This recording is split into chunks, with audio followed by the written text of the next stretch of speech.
Hi everyone, it's Raina. So this video is about the conjunction in the natal chart of the Sun and Pluto. And this will have an effect or a sub-influence of Scorpio. And so even if you have your sun sign in Gemini, if you have a conjunction between the Sun and Pluto, you will have a more intense nature than you would expect to have for the typical Gemini individual. And I would say that about other signs as well, that we look at as more lighthearted. There will be a scorpionic nature to some degree. So the sun is our aspirational self. So it's, what we came here to become, our conscious ego. And it's our light, in the world. And we shine our light differently sometimes when there is our squares or oppositions from the sun, or maybe, multiple. This can be harder to do because there's like this obstruction, or there's this kind of like conflict occurring of some sort.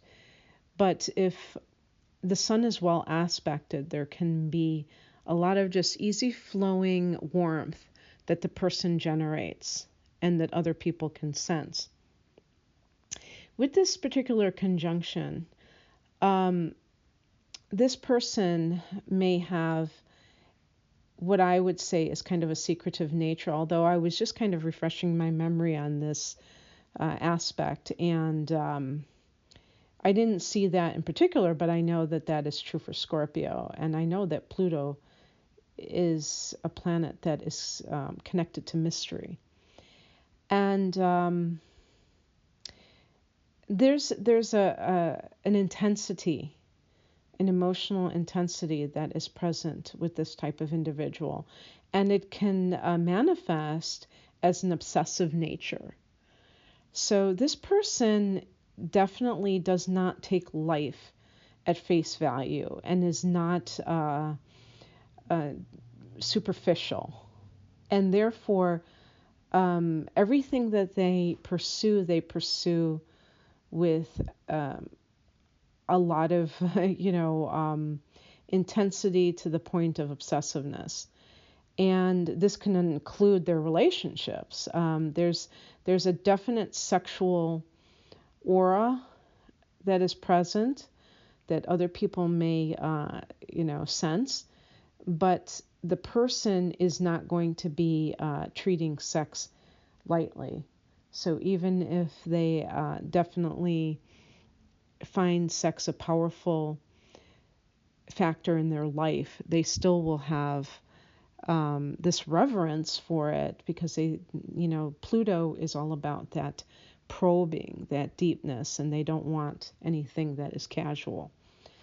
But it's funny because one of the sites that I visited was talking about celebrities that have this conjunction, and they mentioned Mick Jagger, and I was saying, oh, well, there goes that theory, right? But anyway, there might be an obsession with sex, I suppose.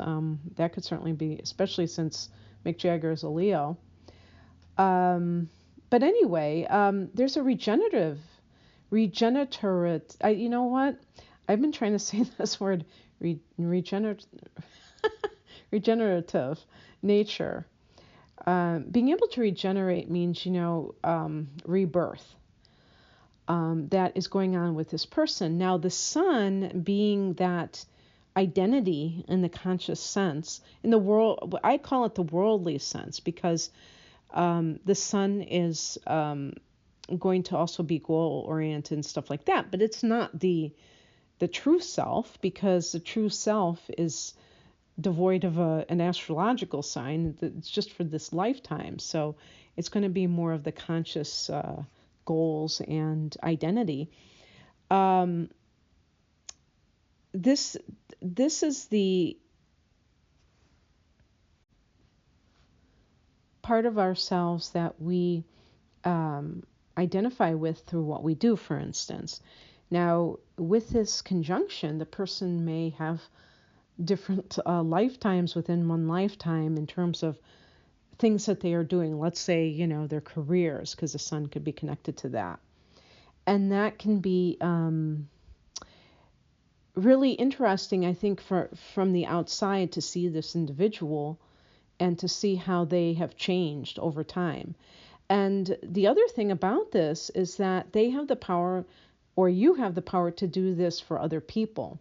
So when I said regenerative transformation is in that similar, in that vicinity, in terms of what that means, is that the person is able to transform, because that's what Pluto is all about, is transformation. And so it can regenerate in terms of, you think that that person is down for the count, and they come back up and they're stronger than ever. They might be doing something completely different, but they're stronger than ever. Like the cat having 9 lives. So part of this, I think, is because this is a position of somebody that can have the ability to understand themselves psychologically. But I do believe that, and I saw one of the sites mention this, that there can be a blind spot within themselves. And so I would say that if the person has dealt with a lot of trauma, that this could be a malignant narcissist. I mean, I could really see that, because there can be a lot of cruelty or sadism, I feel, with somebody who has this conjunction and has gone through extreme trauma. And if they were the victim of abuse and they identify with the abuser, that doesn't always happen when somebody is abused. Sometimes they identify as a victim. Sometimes they actually learn from that situation and don't identify in either way. But the point being that if the person has been the victim of cruelty themselves, then they might erroneously believe that this is how you gain power in life, by being cruel to others. And malignant narcissists are people who see themselves as having no faults, they don't have to change because they have no faults, because they have an absolutely deep sense of self-loathing and all of that. But it's manifesting as something that is superhuman, like they're invulnerable, when actually they are very fragile, but they're hiding up behind this facade that seems very strong. Now, this is definitely not going to be for every Sun-Pluto conjunction individual, but I do want to bring this out because I do believe that these people have insight into the workings of people's minds, the psychological workings of other people, and this ability can be used in a dark way, can be used as a tool of manipulation to gain power over others, because power is a big theme here, and trauma is a big theme too of Pluto. So if this person has dealt with trauma, and they haven't dealt with it in a healthy way, then they can go into an area to try to feel powerful that is coming from a negative intention, but it's also coming from an erroneous viewpoint of what it is that they're looking for. Because when the person actually has a healthy sense of themselves, and they realize that they're looking to attain power in their life, not to use it in an abusive way, not to kind of gain control over somebody else, but just so that they can feel self-empowered. By doing so in an above board and healthy manner, constructive manner, this will build their self-worth. So, and this can happen, and this could definitely be the person who comes from some sort of negative circumstance and, builds themselves up in a very positive way.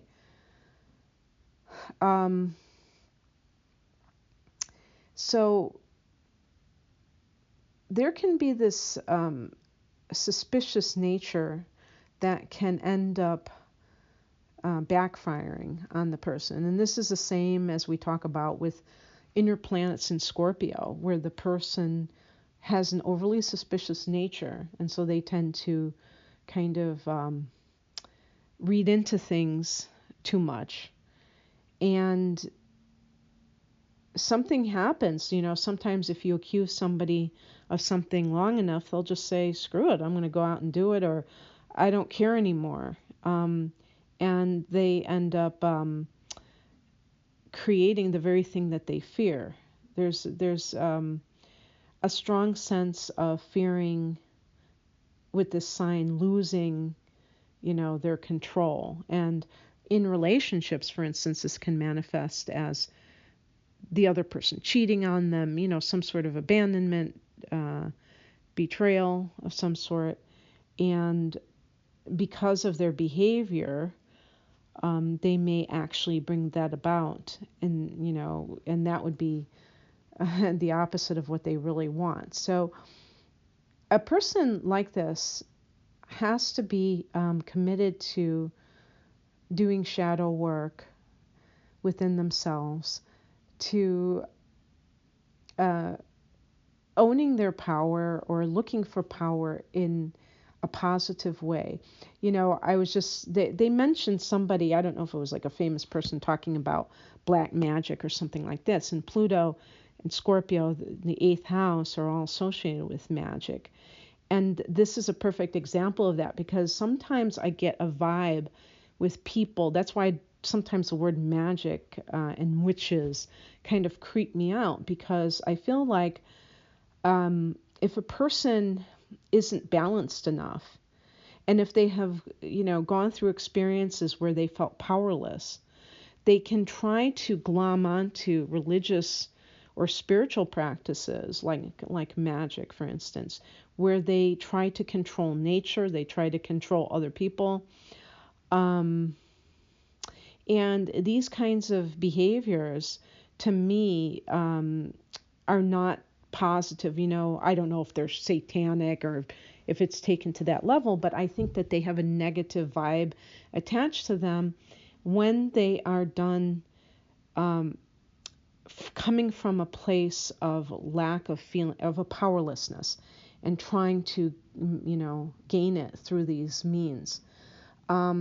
Magic in the form of alchemy, wanting to take a situation in your life where you feel like you're really struggling and make it into like one of your superpowers, and doing so in a very positive, light-filled way, to me is absolutely on point, and something that a person like you, if you have this conjunction, will excel in, that you can do this very easily.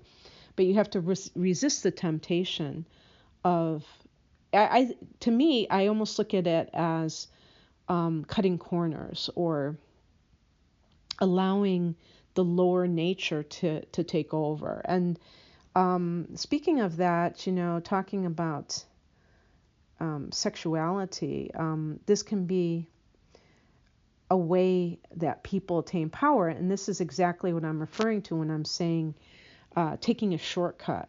And, some of these things, when we're trying to explain why it's not a good idea, are dumbed down and made as right or wrong, immoral or moral, and, good or bad. And this isn't, it's not that simplistic. I'll just use women as an example, because typically women have been powerless. I don't believe that women are powerless today, but I'm talking about in past eras. Women did not, in some cases, did not have the same rights as men, and therefore sexuality was one of the areas where they did have control, hopefully, where they weren't being controlled in that area too.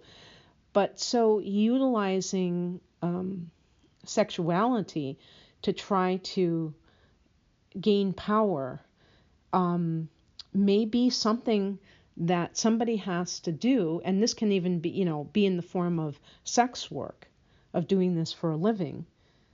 When somebody has a child and they don't have daycare, and they're like, or they have very little money, and they can't, they don't have the luxury of doing certain things, people turn to things like prostitution. And in some cases, it may not be a disaster if they are using it as a stepping stone. However, when people are feeling powerless and it's a negative identification, and it's almost like acting out, where they're like, well, I was sexually abused, so I'm going to, take this behavior, and they might have been very promiscuous as a result of being sexually abused, and I'm going to gain that control that I did not have, and I'm going to make them pay for it, and then it's literally getting paid for it, then that is a negative manifestation. It's all in the intention,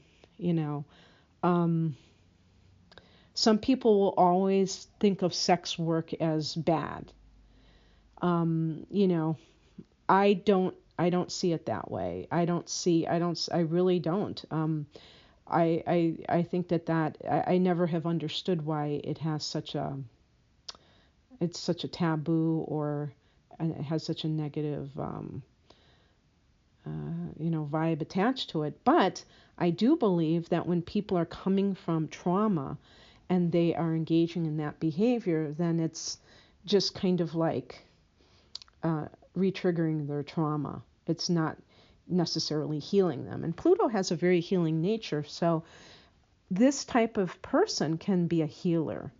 But they have to, it's almost like Chiron, the wounded healer. There has to be a balance within this person, and that is a difficulty because the person has a very obsessive nature.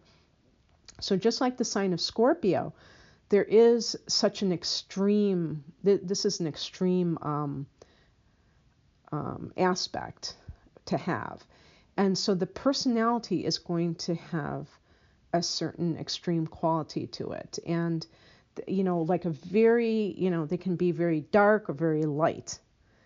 And if the person has balanced this and they're not kind of veering between the two, they can be a powerful healer and help other people to transform their lives.